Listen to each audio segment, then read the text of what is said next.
buenas tardes a todos. Ha sido un día largo de eventos, así que espero hacer esto un poquito ameno e interactivo si puede ser. Yo vengo hoy a hablaros sobre la libertad financiera. Y he puesto un título a esta sesión un poco provocador. Oye, ¿quién quiere tener libertad financiera antes de 2030? Que levante la mano, aquí de los que estamos. Pues la realidad es que, desafortunadamente, la mayoría de nosotros no la conseguiremos, pero no por una falta de capacidad o falta de dinero, sino por falta de ejecución. Y es que la realidad es que el 80% de las personas, de los españoles, de las personas en España, no invertimos. No tenemos un plan de generar riqueza.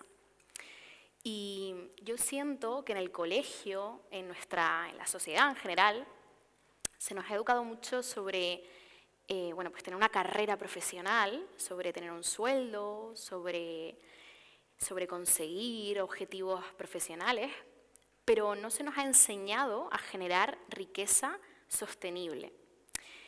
Y cuando hablo de riqueza sostenible no me refiero a tener un Ferrari o a comprarte un yate o a tener un bolso de Louis Vuitton, sino me refiero a construir un sistema que te dé libertad para tomar decisiones y para tener opciones en la vida, porque para mí esa es la libertad financiera real.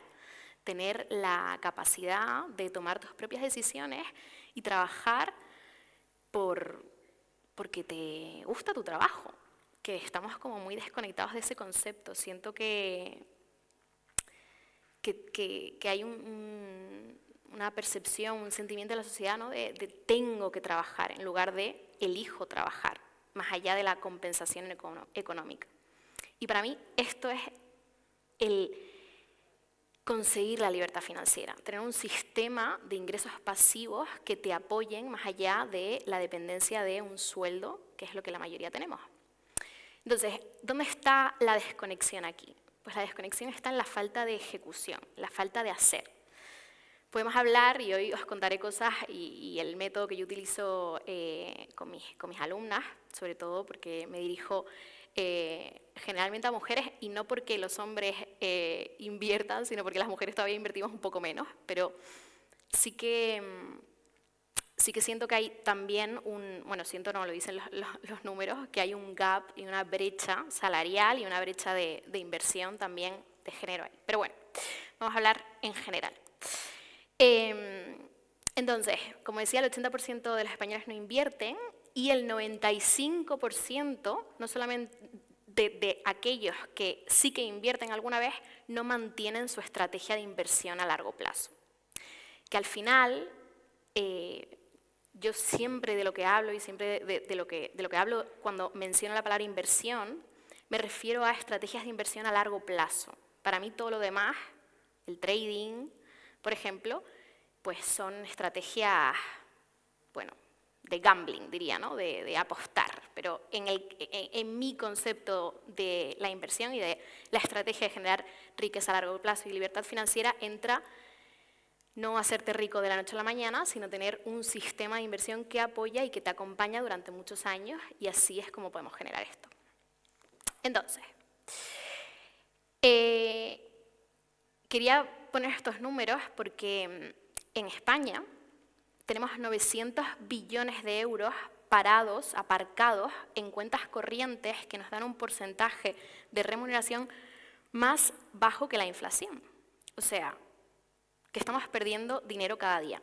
Y quizás esto no es un mensaje nuevo que os cuente yo, ¿no? Pero cuando lo veis así, como, oye, 900 billones de euros están parados, pues parece como un poco impactante. Cuando hablamos de tener dinero parado en la cuenta, es dinero que está perdiendo un potencial de generar una rentabilidad.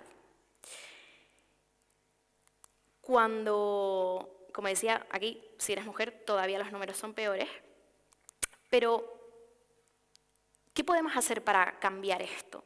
¿Cuáles son los pasos para revertir, ¿no? O sea, vale, sabemos que existe un problema, pero ¿qué podemos hacer para empezar a cambiar esta realidad y para empezar a construir esta libertad financiera? Pues yo hablo siempre de 3 niveles. El primer nivel, y para mí uno de los más subestimados, es hacer una auditoría de dónde estamos hoy. O sea, la mayoría de las personas no saben cuánto gastan. No nos hemos parado a mirar nuestra tarjeta, nuestra cuenta bancaria y entender cómo estamos gastando. Y lo que ocurre cuando hacemos este ejercicio y cuando miramos nuestros gastos, nuestro extracto de la tarjeta de crédito, si utilizamos tarjeta de crédito, nuestro extracto de la tarjeta de débito, nuestra cuenta corriente, es que identificamos muchas veces gastos que no están alineados con nuestros valores. Un ejercicio que os invito a reflexionar es pensar en, cuando miréis los gastos, si están alineados con la persona que queréis ser. ¿Y a qué me refiero con esto, no? Y esto es un trabajo de autodesarrollo al final, o sea, al final es que las finanzas están muy alineadas con quiénes somos. Por eso yo siempre digo que cuando tú conoces a alguien, fíjate en cómo gasta su dinero, porque te va a decir mucho de los valores de esa persona. Si esa persona se gasta el dinero en salir a comer en restaurantes, en tener experiencias, en salir de fiesta o en comprarse un curso, por ejemplo, ¿no? Entonces, cuando hagamos esa revisión de cómo estamos gastando, puede ser que identifiquemos gastos que no estén alineados con la persona que queremos ser. Entonces, ese para mí es el nivel 1. ¿Dónde estamos hoy y qué gastos vampiros estamos teniendo que no están contribuyendo a la persona que quiero ser en el futuro? Suscripciones, de cosas a lo mejor que no necesitamos. Luego hay un nivel 2 que es ver cómo estamos gastando en los porcentajes de gastos necesarios, deseados y ahorro e inversión. ¿Y cuáles son los porcentajes correctos? Bueno, correctos. Aquí no hay correctos o incorrectos, sino hay porcentajes que se han estudiado no solamente por mí, sino por premios Nobel de Economía, que son los que se determinan óptimos, ¿no? Entonces, para mí, el 50% de nuestros gastos mensuales y no más, o sea que como máximo un 50% de nuestros gastos mensuales deberían estar alocados a gastos necesarios, es decir, alquiler, hipoteca, luz, agua, wifi. Gastos que si mañana dejas de tener ingresos, aún así tienes que seguir pagando. Entonces, eso debería ser un 50% de nuestros gastos como máximo.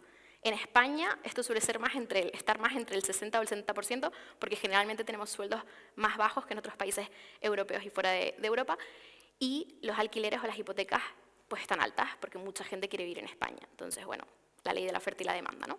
Entonces, tenemos que intentar hacer todo lo posible por estar en ese porcentaje como máximo. Luego hablamos de gastos deseados.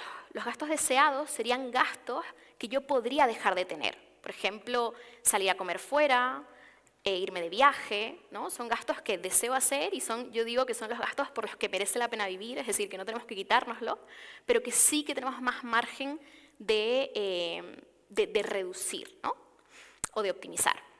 Y luego, como mínimo, todos deberíamos estar alocando un 20% de nuestros gastos mensuales en ahorro e inversión.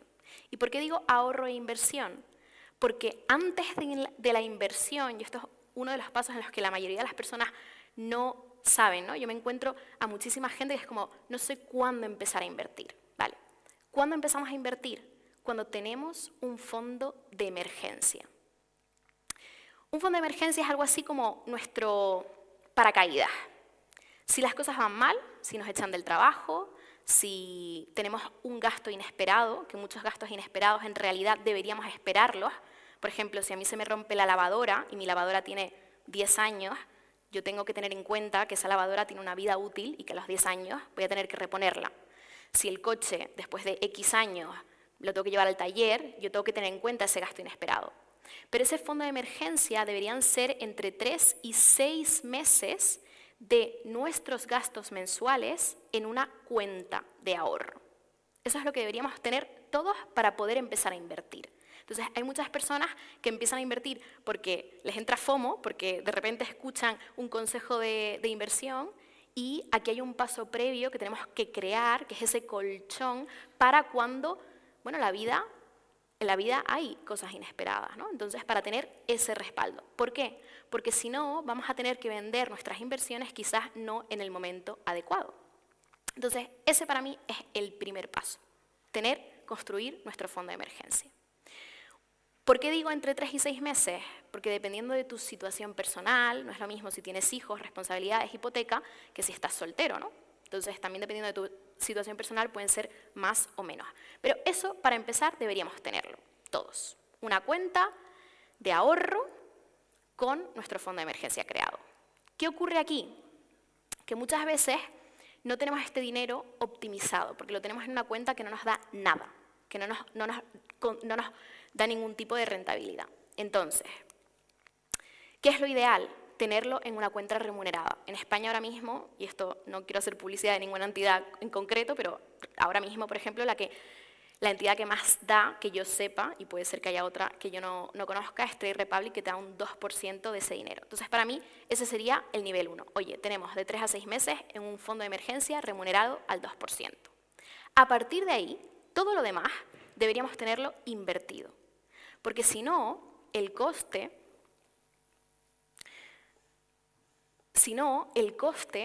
es no solamente lo que estamos dejando de ganar por esa inversión, sino lo que estamos perdiendo por la inflación, como decía al principio. Entonces, primero, optimizamos.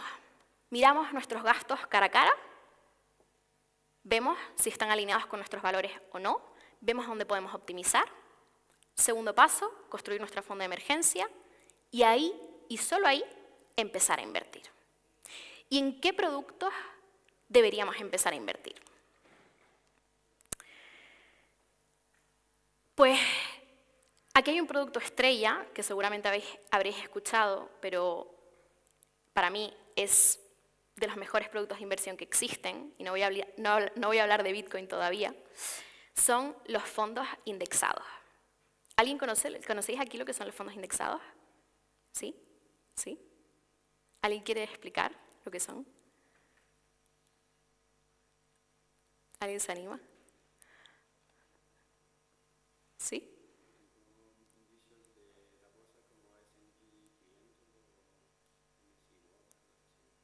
Exacto. Un fondo indexado es como una aglutinación de empresas que, en el caso, por ejemplo, de los que yo más recomiendo, están indexados al S&P 500, que es la bolsa americana.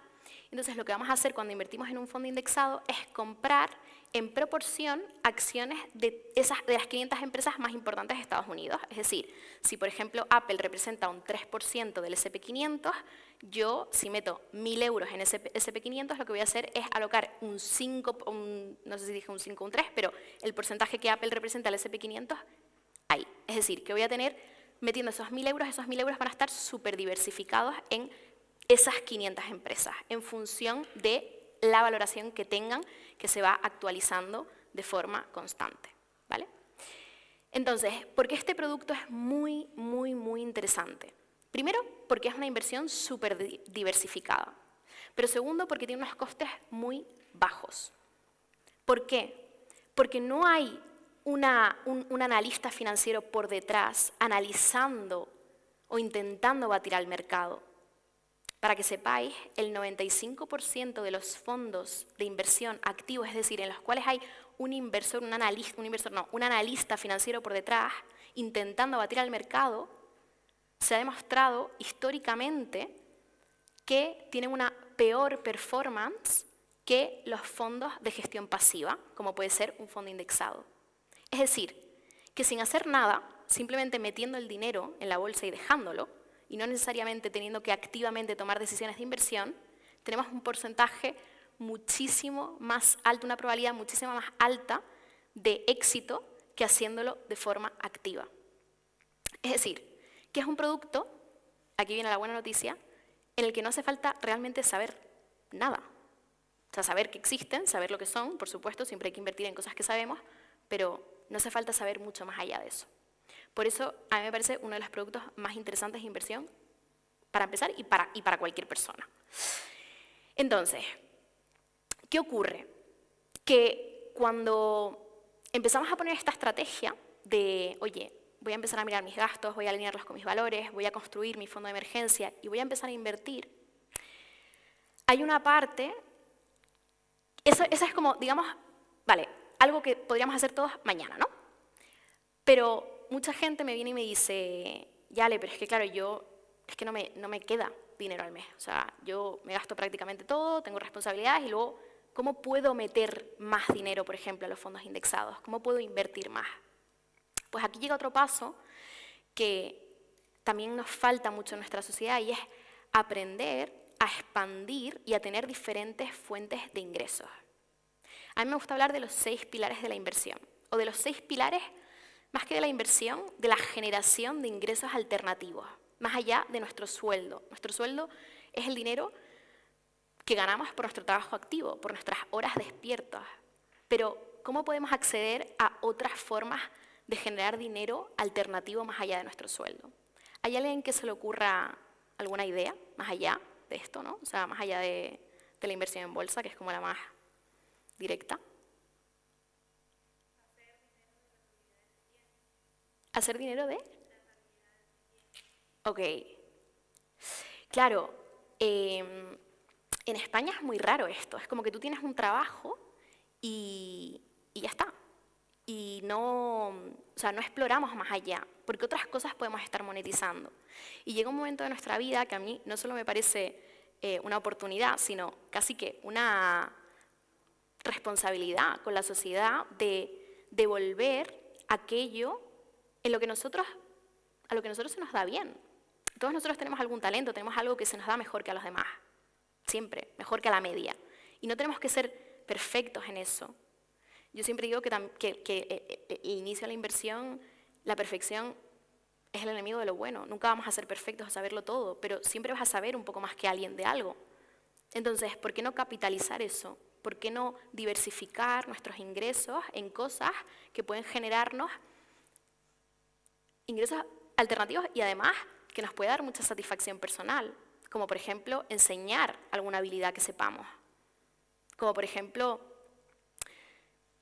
ser especialistas. Si trabajamos, por ejemplo, en la industria cripto y sabemos más que otras personas, oye, ¿por qué no podemos dar un taller de especialista en algún sitio? Y muchas veces no lo hacemos simplemente porque no nos hemos parado a reflexionar qué cosas, qué habilidades, qué talentos, qué conocimientos tenemos más allá de la media que podemos quizás monetizar. ¿Qué más estrategias? Hay una cosa que a mí me gusta mucho, particularmente que también he hecho, que es tener negocios de e-commerce. Por ejemplo, de Amazon FBA. ¿Habéis escuchado lo que es Amazon FBA alguna vez? Una forma muy fácil de crear un e-commerce. Amazon tiene una cosa que se llama Fulfilled by Amazon, que básicamente tú tienes un producto, algo que te guste. Yo, por ejemplo, tengo uno de velas, porque me encantan las velas. Y llegas a un acuerdo con Amazon en el que él te gestiona toda la parte logística.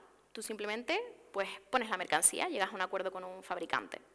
Esto parece fácil decirlo y no quiero parecer como idealista, ¿no? De que todas estas cosas, todas estas estrategias son fáciles de ejecutar, pero sí que son, o sea, sí que mi intención es abrirles un poco la mente a ideas alternativas de cosas que pueden hacerse mientras se tiene un trabajo activo. Otro pilar de la inversión que me gusta mucho, y en España en general esta nos la sabemos bien, porque el 70% de los españoles tiene su riqueza en el ladrillo, o sea, es decir, en inmuebles, pero esto también es otra buena alternativa, tener un inmueble que te pueda dar una rentabilidad a la vez que el valor del inmueble con los años se revaloriza. Es verdad que estamos en una ciudad, los que viváis en Madrid, que la barrera de entrada es bastante alta, porque los precios de la vivienda pues, son bastante altos relativos a los ingresos de España.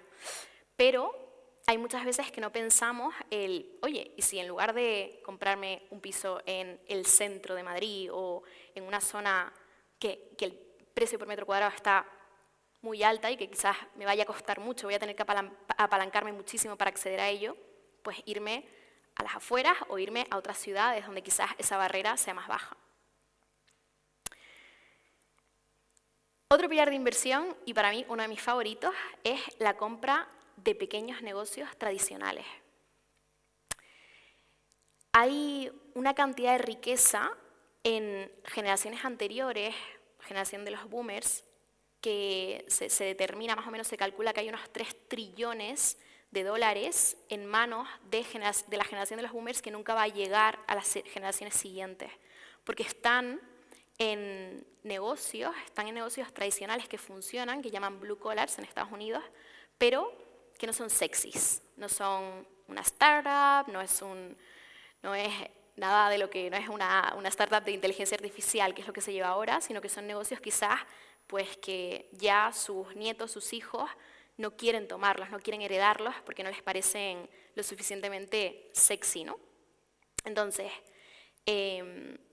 por ejemplo, sitios para lavar el coche, lavanderías, tintorerías, sitios para hacer copias de llaves, zapaterías, ese tipo de negocios suelen tener, porque llevan en el mercado muchos años, suelen tener unas buenas rentabilidades y unos buenos números, pero no nos planteamos quizás pues acceder, ¿no?, a ellos. ¿Y por qué no? ¿Por qué no comprar uno de ellos o comprar una parte?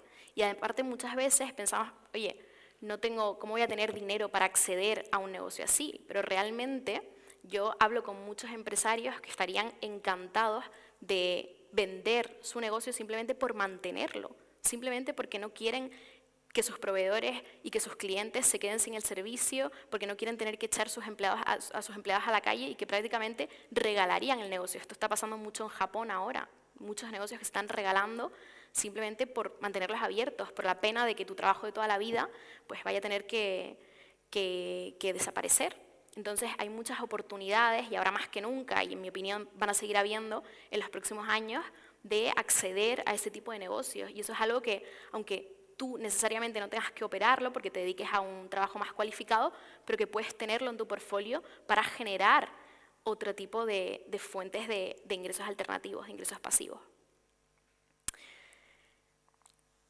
¿Alguno tiene alguna idea más, de algún pilar más? ¿Sí?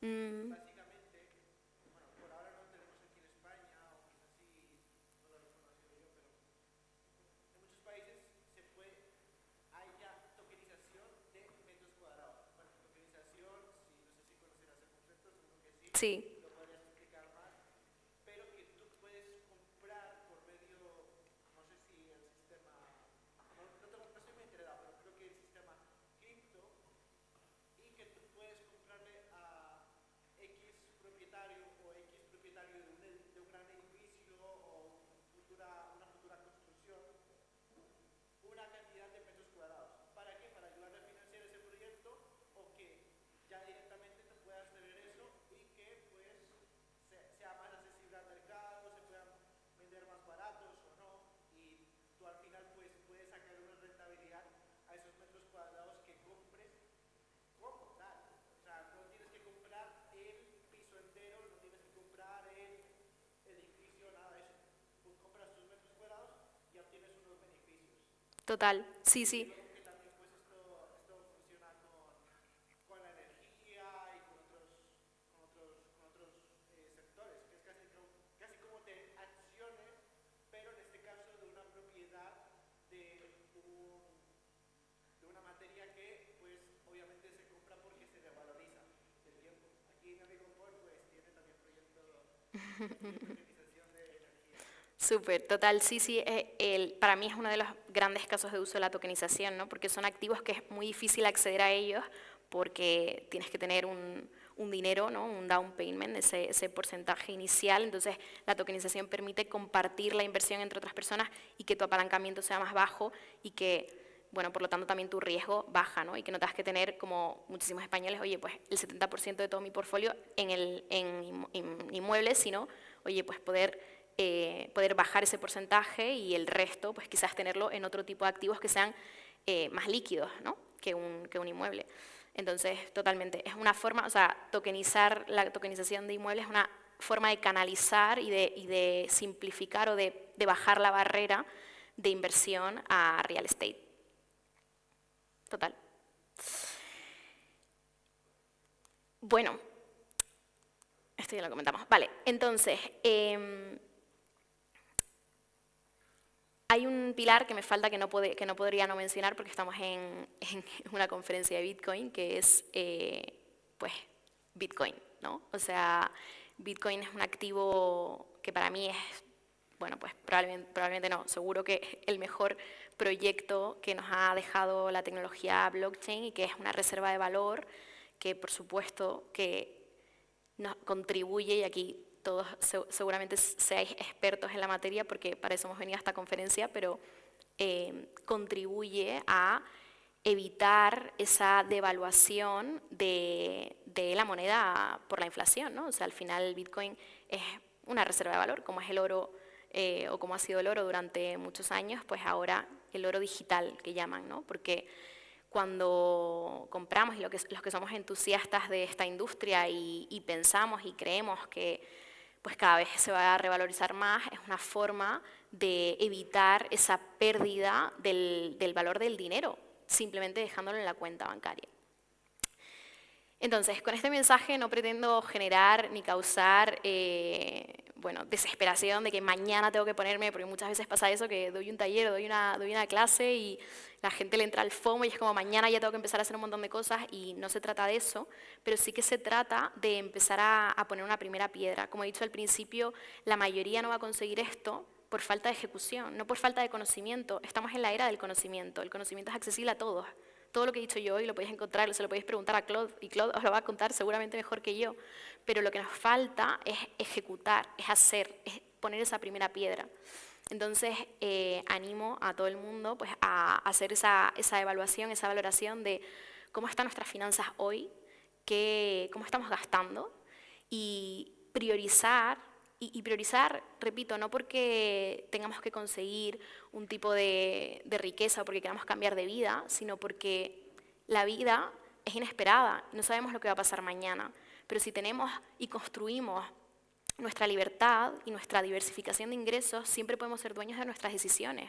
Si queremos trabajar aquí o allí, si queremos tomarnos un año sabático, si podemos cambiar, de repente tomarnos unos meses para pensar y replantearnos nuestra carrera, si queremos trabajar porque algo nos apasiona, pero no necesariamente porque nos da muchísimo dinero. Entonces, para mí, esta es la clave del mensaje, dar la atención y priorizar nuestras finanzas. Del dinero no se habla y, sin embargo, las personas que hablan de dinero son un 30% más ricas que las que no. O sea que mi misión es que hablemos de dinero, que compartamos las estrategias que estamos llevando para generar riqueza y libertad financiera, que las compartamos porque eso inspira. Y cuando tú ves a una persona al lado tuyo, un amigo, una amiga que está invirtiendo, pues se acerca un poquito más a ti, sientes que es algo que tú también puedes porque esa persona lo hace. Entonces, espero haber sembrado un poquito esa semilla para los que no estéis activamente construyendo esto y que os haya servido mucho. Os voy a dejar un QR por si alguien quiere seguir explorando y saber un poquito más de lo que hago. Aquí esto os va a llevar a un link de mi Calendly por si queréis, bueno, eso, compartir y contaros un poco lo que hago en mi Academia de Finanzas e Inversión para Mujeres. Y de hecho tengo a una de mis alumnas ahí detrás, Carla. y eso, ¿alguna pregunta, algo que queráis comentar? Pues nada, muchas gracias a todos por venir.